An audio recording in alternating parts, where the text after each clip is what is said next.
It's a Halloween day! It's a Halloween! Yo, what's up guys? It's a Halloween day, November 1. Alam niyo na, taon-taon natin itong ginagawa. Hinahanap tayo ng mga laruan doon sa may Halloween spot. Huwag ka magmura, Lo! Huwag ka magmura! Masama dito yan! Kapipilihan ko sa'yo! Ha? Hindi ako nagbubura! Hindi ka nagbubura, Lo? Hindi ako nagbubura! Sabi mo, takin na mo. Oh, i-replay mo! Hindi ako nagbubura! Replay daw. Tao! Inumin mo! Okay, inumin mo! Ayos ka pala, Lo, eh, no? Ano ba? Pagpapin mo, ha? May pamili ka ba? Ano yan? Buto na ba?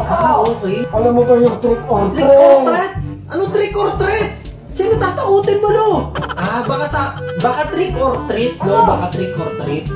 Hindi na trick or treat yun. Trick or treat yun, Lo. Hindi yung ano, ha? Trick or treat. Huwag mo sasabihin trick or treat kasi nakakatakot yun. No? Baka mapulis ka dyan, mapulis ka talaga. Inumin mo! Nagmumura ka na naman. Pag-ibigan ko muna tong lolo ko at talagang demanding to, lalo na pag mga November tsaka December. Daming pinabibili nito eh. Doon ka na, Lo.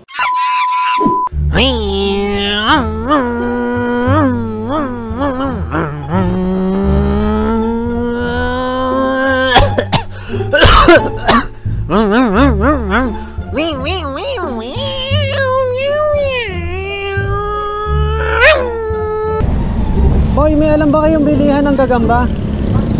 Bilihan ng gagamba, may alam kayo? Wala. Discount lang tayo. Wala kayong pasok? Nalang kita sa ano kayo? Saan? Sa Matungaw eh. Wala nakita yung video. Taga saan kayo? May bahay din ako sa Plakan. Yeah, ingat kayo ah. Yeah, bye.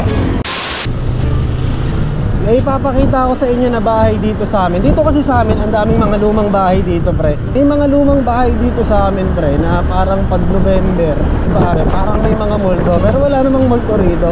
Kadalasan ng mga nagsushooting talaga rito, yung mga horror movie. Kaya nagmumukha silang nakakatakot. Ayan, katulad nito, yung bahay na yan, pre.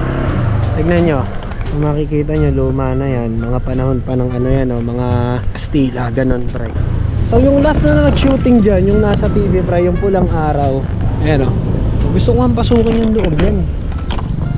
Ayan to, no. Tignan mo to. O diba?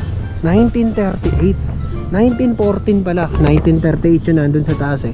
Iba-iba date eh. May 1938, may 1932, 1914. Napakatagal na nung bahay na to, pre, no? Kung iisipin mo, 1914 nung tinayo yung bahay na yan. Tapos hanggang ngayon 2024 na, nakatayo pa rin siya, pre. Imagine nyo na lang yung bakal na yan, marami na silang nasaksihan na iba't ibang pangyayari pare dito sa amin. Hanggang ngayon buong buo pa rin yung mga bakal, no? May mga kalawang na alam. Pero yun nga, napakatagal na panahon na nakatayo. Tsaka isipin nyo, pre, yung mga kahoy nyan, no, yung mga kahoy talagang antitibay niyan. Yung mga bakal may nakalagay na year. Katulad nung nasa taas na yun, yung bakal na yun, 1929. Kung nakikita nyo, ako nakikita ko na. So siguro nung binuo yan nung 1914, wala pang mga bakal yan. Parang ang sarap tuloy pasukin ng loob niyan.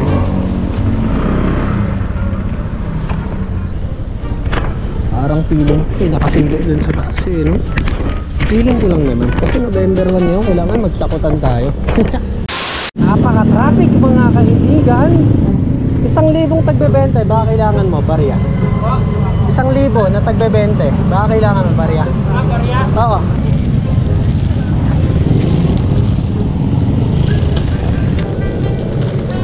Okay po. Sige po, salamat. 3,000 yung barya ko eh. Naipon lang yung mga tagbebente. Eh sayang naman. Hindi, talagang iniipon ko yun. Para pag bibili ako ng laruan, yun gagastusin natin. I am the one, the way your son don't need a... Kandila. Eh magkano po sa... Ano po kuya? 220 po. Eh yung mga nasa ganyan.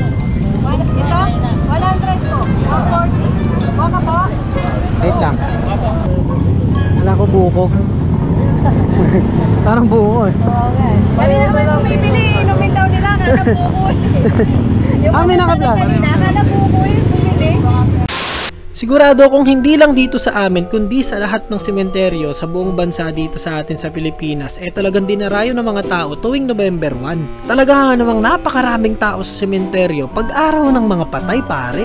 Dahil nga dito nga binibisita natin yung mga mahal natin sa buhay na mga namayapa na.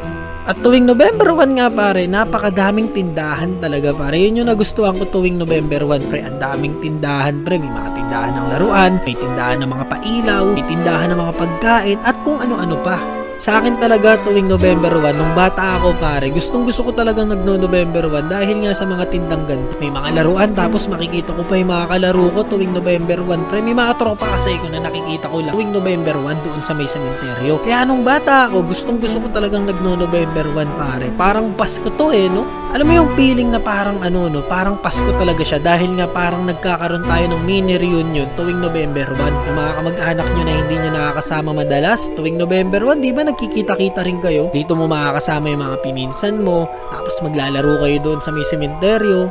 Dati nung bata ako, ang ginagawa talaga namin tuwing November 1 pre, nangongolekta kami ng mga kandila. Tapos ang gagawin namin sa mga kandila na nakolekta namin, pare, ibebenta namin yun. Puso kasi sa mga sementeryo yung mga nagkikilo ng kandila pre. Dati natatandaan ko ang kilo ng kandila nasa 8 pesos hanggang 10 piso. Ngayon kaya magkano na ngayon ang kilo? Pero ang mahalaga pa rin tuwing November 1 pre is nabibisita talaga natin yung mga mahal natin sa buhay na namayapa na Dito nga nung pauwi na ako, naisipan kong bumili ng pagkain ni Tupac. Bibili tayo ng dog food. Tapos nung pagpunta ko rito sa tindahan ng mga pagkain ng aso pare, nakita ko yung anak ni kuya pare. At meron siyang gagamba. Meron akong nakitang gagamba na talagang matagal ko nang hinahanap pre. Kulay itim. Benta na rin ba kayo ng gagamba? Hindi. Bili ko lang yun Ano binili? Anak ko lala. Ito yun. Dami Uy, ang ganda ng itim na yun Buhay pa ba yun? Oo. Kiloy mo. At dito nga pare, hindi ko alam kung bakit naputol yung video ko dun sa gagambang itim. Pero ang ganda talaga ng gagambang itim na yun pre. Busog na busog siya, napaka-healthy pa niya, tapos ang bilis-bilis pa niyang kumilos. Kung makikita nyo lang yung gagamba na yun, talagang napakaganda niya at ang haba na ng galamay. Pati yung ibang alaga niya. Tignan mo nga naman tsaka tayo makakita ng itim na gagamba kung kailang hindi tayo naghahanap, di ba? Yan, shoutout sa'yo idol. Salamat. Meron na din tayong itim na gagamba. So ang good news, nakakita na tayo ng gagambang itim. Gusto ko rin kasi mag-alaga ng gagambang itim pare. Nakita nyo naman napakaganda niya, tapos ang laki ng puwet.